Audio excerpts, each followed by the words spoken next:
Radio Publique Africaine.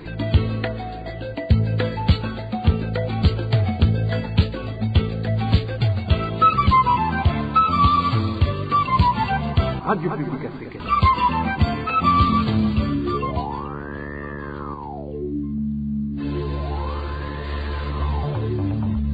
C'est le moment de suivre le journal parlé en français.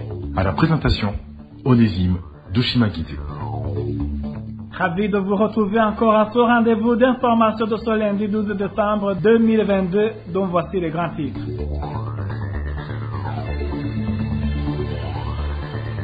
Les familles victimes des massacres du 12 décembre 2015 qui ont emporté plus de 300 Burundais, particulièrement les jeunes en mairie de Bujumbura et ses environs, réclament toujours justice. Le Forum pour le renforcement de la société civile et FOSC trouve quant à lui que l'impunité qui caractérise la justice burundaise encourage les criminels de continuer à rester les besognes. Au sommet également l'ancien administrateur de la commune Nyanzalak, mandature 2015-2020, et l'ancien responsable du parti CNDD-FDD, séjourné au cachot du commissariat de Makamba, accusé d'avoir planifié la destitution de l'actuel administrateur. Les habitants de la commune Nyanzalak parlent de persécution, d'autant plus que la chasse à l'homme continue jusqu'à maintenant. Au cours de cette édition, nous parlons également des cas positifs à la COVID-19 qui continuent d'augmenter à mairie de Bujumbura au moment où les mesures et barrières ne sont plus respectées. Tout de suite, les détails.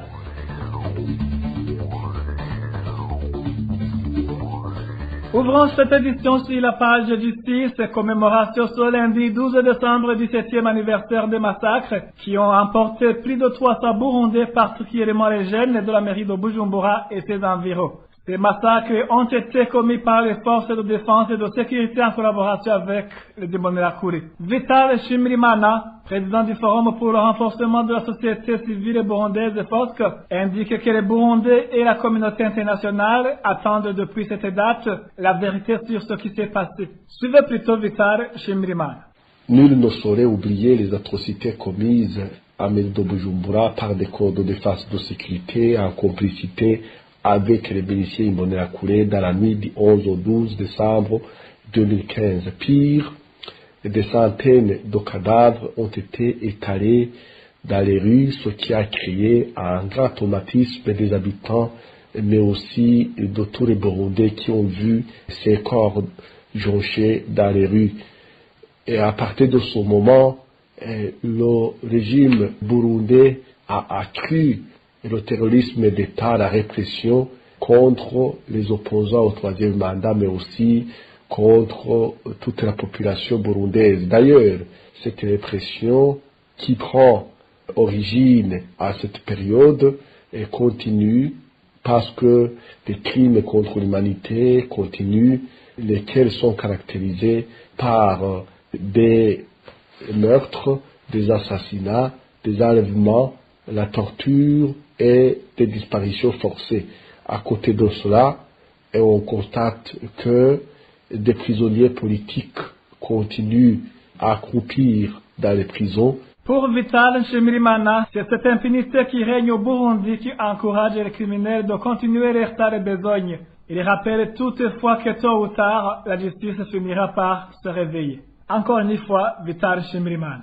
Le régime actuel qui prétend qu'il est en train de redresser les choses n'a rien fait pour documenter les crimes commis depuis cette période. Et d'ailleurs, c'est cela qui encourage l'impunité, qui encourage les criminels dont l'impunité est assurée. Et ceci fait que aujourd'hui, tous les yeux sont tournés vers la justice internationale qui est assurée par notamment la Cour pénale internationale. Et nous continuons à croire que cette juridiction internationale pourra tôt ou tard délivrer des mandats et poursuivre les auteurs de ces atrocités, ce qui pourra faire rentrer les victimes dans leurs droits. L'association Constellation and the Trust, regroupant les victimes du troisième mandat de ce président Pierre Nkurunziza, demande que la justice soit faite aux familles victimes des massacres du 12 décembre 2015. Cette association interpelle les défenseurs des droits humains qui les aident pour que les familles victimes des massacres et autres crimes commis en cette date soient rétablies dans leurs droits. Au nom de Constellation and the Trust, nous prenons ce temps pour se souvenir de notre jeunesse qui a été massacrée le 12 décembre 2015, sans toutefois oublier aussi les dames et les jeunes filles qui ont été torturées et violées. Les parents ont perdu leurs enfants, les femmes ont perdu leurs maris et ont été emprisonnés. Ce sont des moments terribles, inoubliables pour tous les Burundais, qui sont sacrifiés pour que la vérité et le respect des droits de l'homme soient fondamentaux dans notre pays. Nous terminons en demandant que les auteurs de ces crimes soient jugés et prévoient une indemnité aux victimes. De Bujumbura, Cap sur Makamba pour parler de l'ancien administrateur de la commune Nyanza-Lac, mandature 2015-2020 et l'ancien responsable du parti FDD qui séjourne au cachot du commissariat de Makamba. Ils ont été accusés d'avoir planifié la destitution de l'actuel administrateur. Les habitants de la commune Nyanza-Lac demandent aux dirigeants du pays de suivre de près la situation qui prévaut dans cette commune et parler de persécution d'autant plus que la chasse à l'homme continue jusqu'à maintenant. Le point avec Hérode Diveremish. wagifunzwe n'uwa mukuru w'umugambwe w'ikomine na wa mujenama yahora musitanteri. Ces détenus en question sont Adel Daishimiye, qui fut secrétaire communal du parti CNDD-FDD en commune Nyanza-Lac jusqu'au 5 décembre dernier, jour où il a été remplacé par le bureau provincial du parti, et Jean-Claude Ndouimana, qui fut administrateur de la commune Nyanza-Lac de 2015 à 2020. Tous les deux sont actuellement dans les geôles du commissariat de Makamba. Ils ont été accusés d'être parmi les planificateurs de la destitution de l'administratrice Gorette Irangonda ainsi que celle du président et du vice-président du conseil communal. Une destitution faite par plus des 2/3 des membres du conseil communal en date du 2 décembre dernier. Nos sources indiquent que malgré que ces destitutions aient été faites par le quorum exigé, l'administratrice Gorette Irangonda a répliqué par des menaces et persécutions. Après les arrestations en cascade, s'en est suivi une chasse à l'homme à l'endroit des membres du conseil communal. Une chasse à l'homme qui est toujours en cours, comme l'indique cet administratif de la localité. Les conseillers communaux sont pour le moment en cavale, après avoir appris que la police était à leur recherche. Les policiers se rendent régulièrement dans leur ménage, mais ils ne les ont toujours pas trouvés car ils ont déserté leur domicile. Vous saurez que les dernières informations détenues par la RPA révèlent qu'un membre du conseil communal du nom de Dismas Ndikurio et originaire du parti CNL a été pourchassé par la police ce dimanche. Selon des sources de la localité appelée Muyange, des policiers sont venus chercher Dismas Ndikurio chez lui, mais ne l'ont pas trouvé car il avait déjà pris la fuite. Suite à cette tension qui se manifeste en commune Nyanza-Lac, certains membres du conseil communal qui se sont confiés à la RPA sollicitent l'intervention d'autres instances qui dirigent le pays. Et malgré ces persécutions signalées à Nyanza-Lac, après la destitution du bureau communal, cette destitution a été faite conformément à la loi. Nous y reviendrons dans nos éditions ultérieures. Merci à toi aussi, Elodie Diveremish. Parlons sécurité à présent. La rédaction de la RPA a pu répertorier 10 personnes tuées au cours de la semaine écoulée. Ces assassinats ont été commis dans 6 différentes provinces. Parmi les victimes, 4 femmes et un enfant. Le détail avec Eric Nyonzima. 3 des victimes de cette liste macabre ont été tuées en province Kirundo. Parmi eux, 2 sont des femmes tuées, tous en commune nègre. Il s'agit de Claudine Sivoman. Elle a été poignardée samedi dernier à son domicile sur la colline Gatwe, zone de Chouich. Les mobiles et les auteurs de ce crime restent inconnus. La seconde femme, tuée à Nega, était connue sous le nom de Catherine Mokakanyenghore. Elle a été tuée par coup d'orage sur coup par des personnes non identifiées. Les mobiles de cet assassinat restent également inconnus. La troisième personne assassinée en province Kirundo est un corps qui a été découvert en commune Busoni. Ce corps d'un homme qui n'a pas été identifié a été découvert dans la réserve naturelle de Morée mardi dernier. Les sources sur place indiquent que la victime a été tuée ailleurs, puis le corps jeté dans cette forêt. 2 personnes ont été tuées en province Rumonge. La première est un homme qui n'a pas été identifié. Son corps a été découvert dans la localité de Lutonga, en commune Mohoa, vendredi dernier. Les sources sur place indiquent que la victime a été poignardée au niveau de la tête par des inconnus. La seconde personne assassinée en province de Rumongue est un enfant âgé de 12 ans. Son corps a été retrouvé au port de pêche de Rumongue mardi dernier. Les autorités locales indiquent que la victime s'est noyée dans le lac Tanganyika. Des explications qui n'ont pas convaincu certains habitants de Rumongue qui disent qu'il a été tué parce que le corps présentait des blessures au niveau de la tête. En province de Chibitoke, des personnes ont été tuées également. Il s'agit d'un corps d'un jeune homme Imbonerakure qui a été découvert mardi dernier tout près de la rivière Nyakagunda sur la colline Marambo 1 en commune Rugombo. Selon nos sources à Rugombo, la victime a été tuée par ses collègues Imbonerakure. Les administratifs en commune Rugombo ont donné vite l'ordre de l'enterre. La deuxième personne tuée dans la province de Chibitoke est une femme qui n'a pas été identifiée. Son corps a été retrouvé sur la colline de Sororo en commune Rugombo lundi dernier. Selon nos sources à Rugombo, la victime a été tuée après s'être fait violer par des personnes non encore identifiées. Un jeune garçon du nom d'Emmanuel, âgé de 16 ans, a été tué par coup de couteau au niveau du ventre par son frère dans la zone Muzinda en commune Rugazi de la province de Bubanza. La victime était en train de réclamer 1000 francs que son frère Louis devait. Et en province de Bururi, encore sa vie d'un homme a été découvert tout près de la rivière Morembe, côté de la colline et commune Songa lundi dernier. Les sources sur place indiquent que la victime était ligotée et attachée sur un grosse pierre. Les sources administratives en commune Songa ont l'ordre de l'enterrer sans faire des enquêtes. La dernière personne tuée est de la mairie de Bujumbura. C'est une femme du nom d'Alice Naukagi. Son corps a été retrouvé tout près de l'ex-Sodeco au quartier 9 de la zone Ngagara en mairie de Bujumbura lundi dernier. Les sources sur place en Ngagara indiquent qu'Alice Naukagi a été torturée et tuée chez le général de brigade Isidore Deokubgayo au quartier 9 en Ngagara. Merci à toi aussi, Eric Nyozima. Après cette petite transition, nous parlons gouvernance. Les agents du ministère de l'Agriculture dénoncent le détournement des carburants à l'air destiné par leurs chefs hiérarchiques, ce qui handicape leur travail. L'exemple le plus récent est celui de la récente campagne de vaccination dont les objectifs n'ont pas été atteints faute de carburant. Le point avec Josiane Mouzaneda.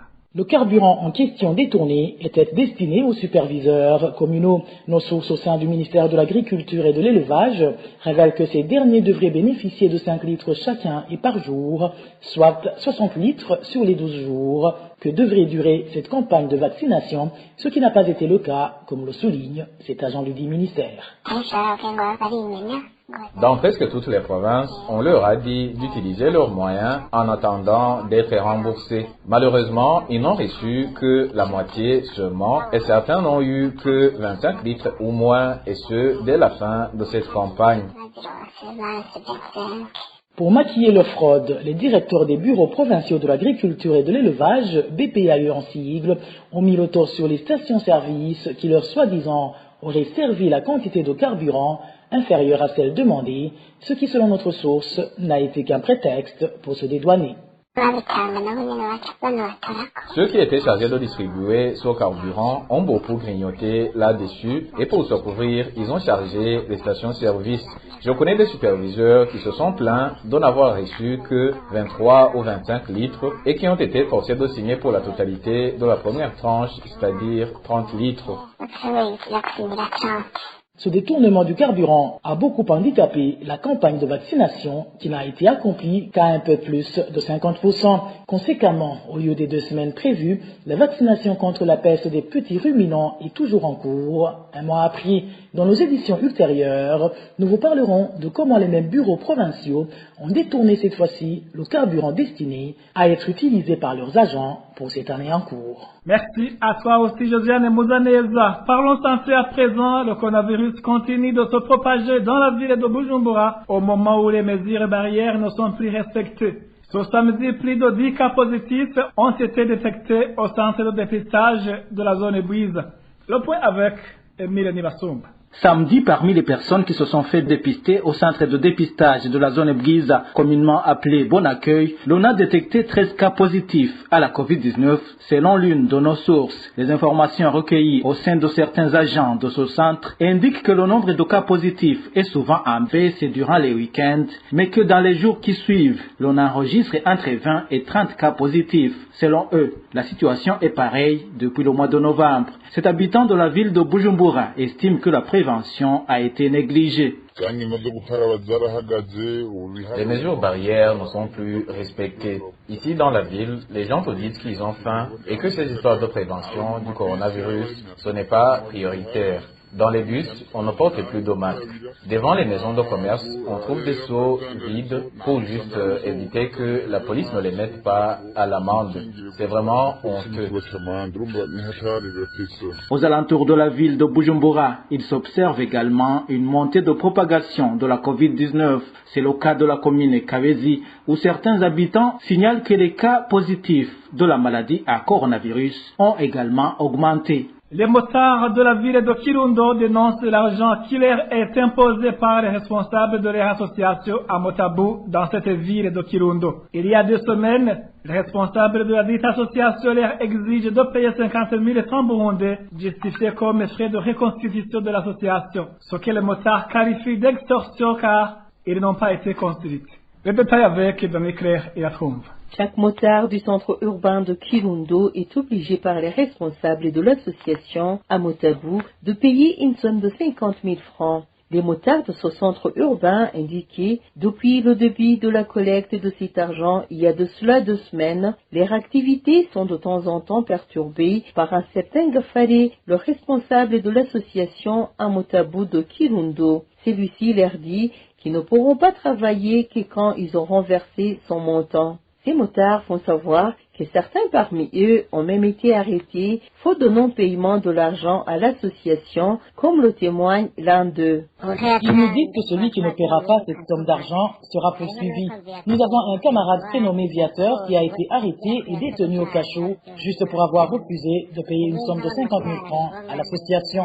Nous, les motards de Kirundo, ne savons même pas d'où est venu l'ordre de collecter cet argent. On ne sait pas si ça vient du ministère de l'Intérieur ou pas. Lorsqu'ils demandent le motif de paiement de cette somme d'argent, ils sont signifiés que c'est pour la reconstitution de l'association, argument que rejettent ces motards, qualifiant plutôt de rançon cette collecte. Pour avoir juré de poursuivre toute personne qui ne paiera pas cet argent, nous trouvons que ce responsable de l'association Amotabu Gafare et son comité veulent nous extorquer de l'argent. C'est un vol organisé, car il est incompréhensible que l'on nous demande de l'argent alors qu'il n'y a jamais eu de réunion tenue à notre endroit pour nous mettre au courant de ce projet. Ces motards demandent aux autorités administratives de suivre de près cet acte des responsables de Amotabu pour qu'ils ne soient pas extorqués au vu et au su de tout le monde. À ce propos, nous avons essayé de contacter Gafare, président de l'association Amotabu à Kirundo, mais sans succès. Merci à toi aussi, Denis Claire et la Trombe. Dernière nouvelle de cette édition, les membres d'une coopérative fournissant de la bière de banane en provenance de la province de Chibitoke à destination de la capitale Bujumbura n'ont pas vaqué à leurs activités aujourd'hui. Pour motif, une nouvelle coopérative non reconnue par ces dernières s'est approvisionnée sur les marchés. Les membres de la nouvelle coopérative venaient d'être expulsés de l'ancienne pour fabrication et vente illégale des boissons prohibées. Le point avec Inès Gakid. Jean Nindagira, Gérard Nahimana et Benoît Vizimana sont les 3 personnes qui sont à l'origine de la grève des membres de la coopérative fournissant en mairie de Bujumbura la bière de banane produite dans la province Chibitoke. Selon notre source, ces 3 personnes avaient été écartées de la coopérative, accusées de commercialiser la bière prohibée fabriquée à base de la bière de banane. Ce sont les membres que nous avons nous-mêmes écartés de notre coopérative parce qu'ils vendent des boissons prohibées qui s'approvisionnent comme nous à Chibitoke et arrivent à Bujumbura et ajoutent d'autres produits comme le sucre et en faux des boissons connues comme imidiridi.